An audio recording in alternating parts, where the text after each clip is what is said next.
Padayon karon ang ginapahigayon nga assessment sa City Social Welfare and Development Office alang sa mga pamilya ug panimalay nga subling na apektuhan sa nahitabong kusog nga linog milabayng adlaw. Sumala pa ni Julie Dayaday ang labaw sa CSWDO nga ang mga panimalay nga maklasify nga totally damage makadawat og 20,000 pesos nga cash assistance samtang 15,000 sab ang ihatag sa mga partially damaged nga mga panimalay. Nagapadayon pa karon ang assessment of validation sa mga balay ug pamilyang naapektuhan aron mahibaw-an ang eksaktong ihab ug kwalipikadong makadawat og tabang. Sa inisyal nga datos sa CSWDO, 13 ka mga pamilya gikan sa lain-laing barangay ang apektado sa nahitabong linog. Further mag-assess ang ato ang CSWDO nga in charge dito ng area, and after the assessment among i-recommend nila for assistance, may it be financial or ang atong welfare goods. Gisiguro sab karon sa CSWDO nga adunay angay nga mga suporta ug tabang nga mahatag sa mga residente nga naapektuhan sa linog. Samtang nanawagan sab ang lokal nga panggamhanan sa mga Dabawenyo nga magpabiling kalmado ug maminaw sa mga giya ug mando sa panggamhanan. Padayon sab ang ilang pagmonitor sa kahimtang aron masiguro ang kaluwasan sa publiko ug dali nga matubag ang posibleng mga epekto sa panghitabo. Ang atong panawagan sa atong mga kaigsuonang Dabawenyo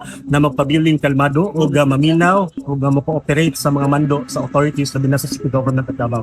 Ang inyong gobyerno padayon nga nagmonitor sa panghitabo nga linog. Gihangyo usab ang katawhan nga makig-kooperar sa mga otoridad. Potpot Maranyon, Madeo, Davao.